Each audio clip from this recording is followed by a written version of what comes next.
नमस्ते सदावत्सल्य मातृभूमि। हम लोग चर्चा करने जा रहे हैं आज पूरे दिन भारतवर्ष में दो ऐसी घटनाएं तो सामने आई ही जिन घटनाओं का जिक्र करना आवश्यक है। भारत के संविधान को लेकर और भारत की संस्कृति को लेकर आज एक बहुत महत्वपूर्ण दिन है। आज ही के दिन 2019 में यानी कि 5 अगस्त 2019 को जम्मू कश्मीर के मामलों में भारत की आज की सरकार ने आर्टिकल 370 को डाइल्यूट किया था और जम्मू कश्मीर में अलग से चल रहे संविधान को समाप्त किया था।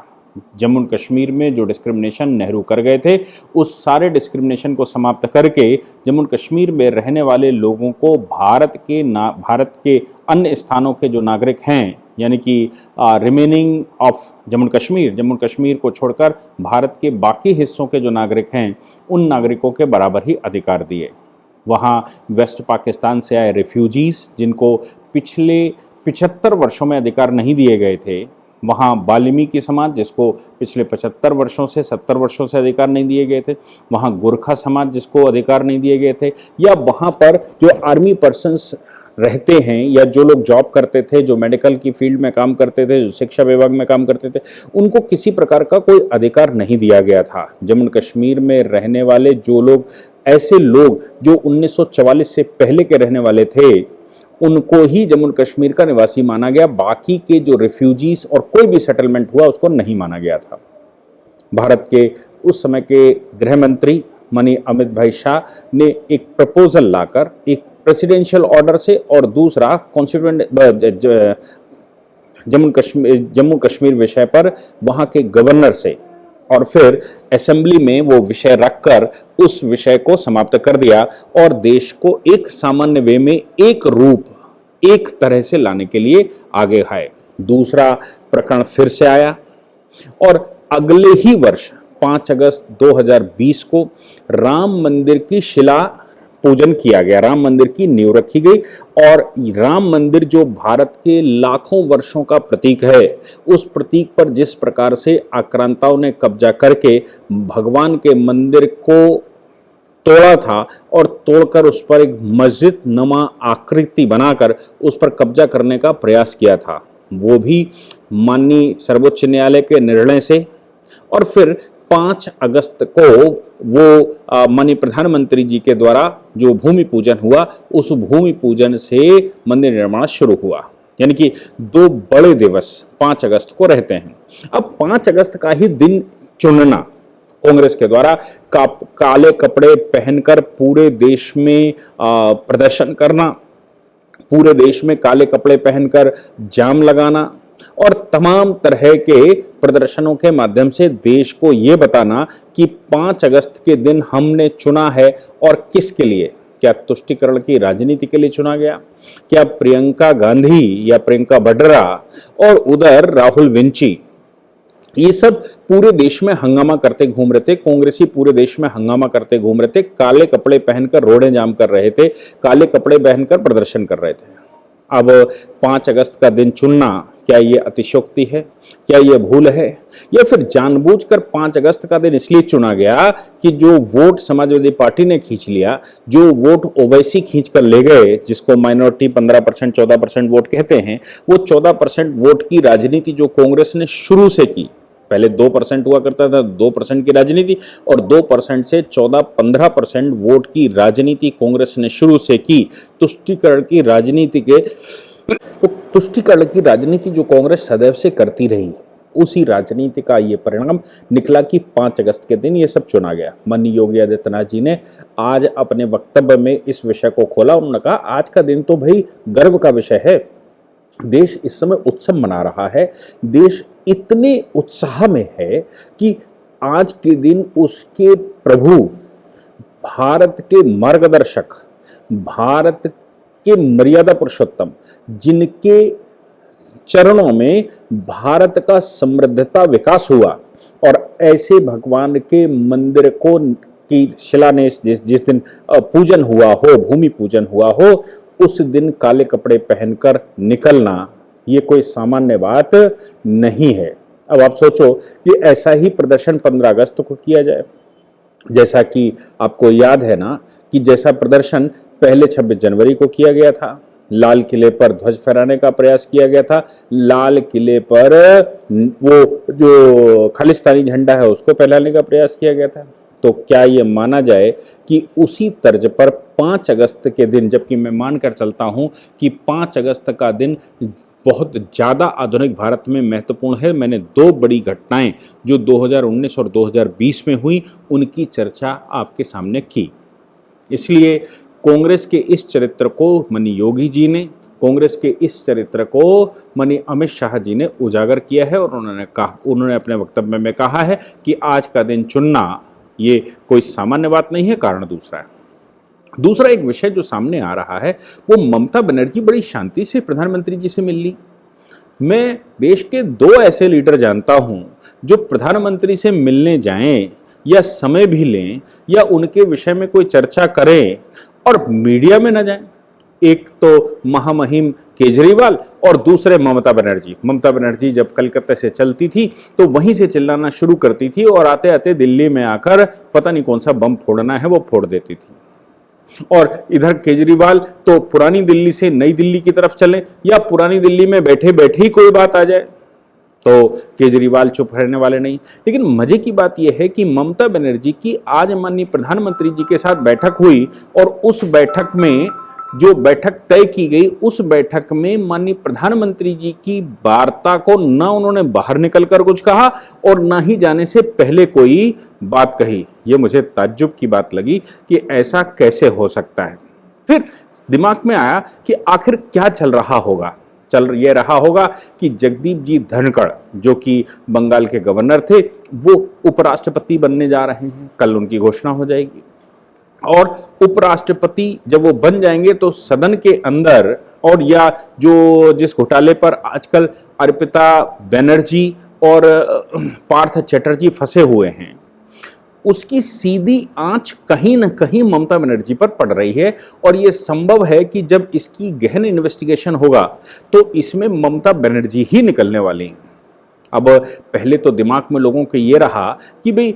जब बाड्रा का कुछ नहीं किया, हरियाणा में बहुत सारी जमीनें खरीद फरोख्त उन्होंने की, तो बाड्रा का जब कुछ नहीं हुआ तो फिर सोनिया का कैसे हो सकता है, राहुल का कैसे हो सकता है। लेकिन ईडी की जिस प्रकार से कार्रवाई चल रही है उससे 100 में 99% ये संभव है कि सोनिया जी जेल जाएंगी या राहुल गांधी जेल जाएंगे, नहीं तो एक तो जेल जाएगा ही जाएगा। इनमें से चूंकि ये डायरेक्टर्स हैं, इनमें से जो ये कहेगा कि ये मेरी जिम्मेवारी है, संभव है कि राहुल विंची ये कहें कि ये मेरी जिम्मेवारी है, माता को अपनी बचाने का प्रयास करें। अगर सभ्य समाज के थोड़ी सभ्यता अपनी रही होगी, नहीं तो कोशिश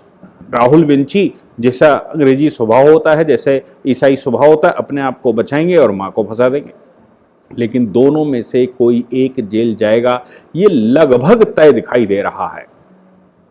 अब जब सोनिया नहीं बच सकती तो फिर सवाल यहां पर पैदा होता है कि कैसे बचेंगी ममता बनर्जी। इसलिए ममता बनर्जी प्रधानमंत्री से मिलने आई।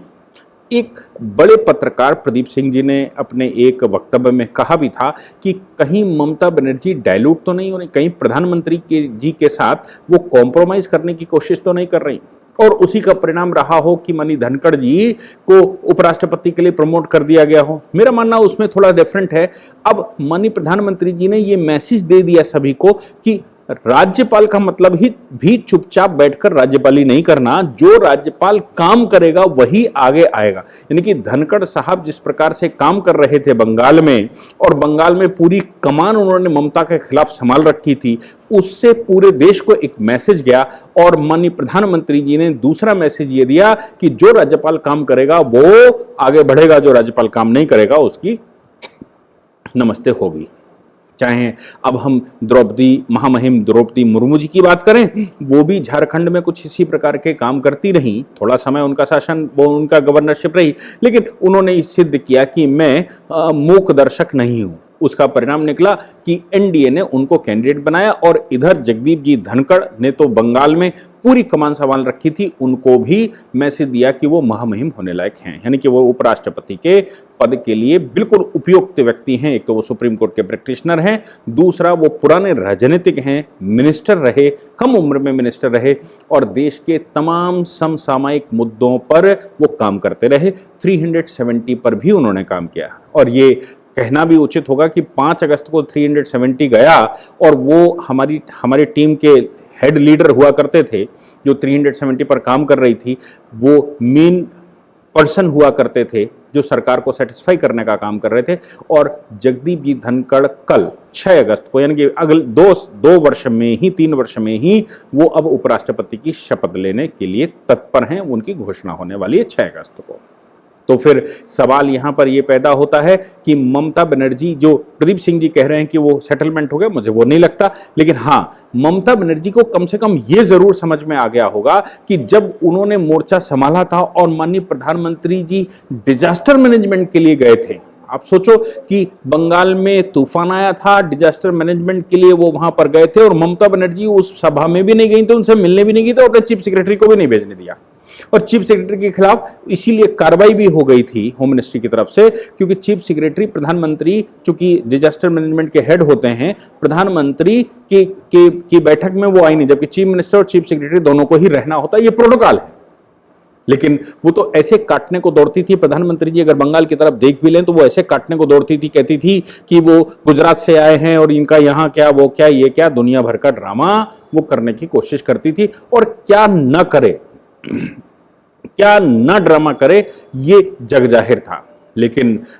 अब समझ में आया कि जब ईडी ने अर्पिता बनर्जी को पकड़ लिया, पार्थ चैटर्जी को पकड़ लिया,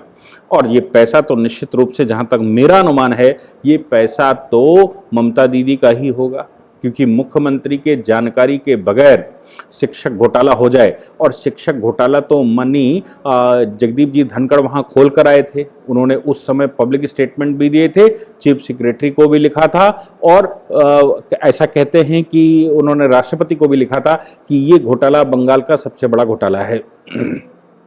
ऐसी परिस्थिति में जब ये घोटाला जगदीप जी धनखड़ खोल कर आए हों और वो घोटाला इस समय परवान चढ़ा हो, और जिसका परिणाम ये हो सकता है कि ममता बनर्जी भी अंदर चली जाएं, और इलस्ट्रेशन ये दे दिया है सोनिया के पीछे पड़कर, राहुल के पीछे पड़कर, संजय राउत जेल के अंदर है या नवाब मलिक जेल के अंदर पड़े हुए हैं, अनिल देशमुख जेल के अंदर पड़े हुए हैं, लालू प्रसाद जमानत पर बाहर हैं, तो ये तो बात बिल्कुल जग जाहिर है कि मोदी जी छोड़ेंगे किसी को नहीं। जो भ्रष्टाचारी है,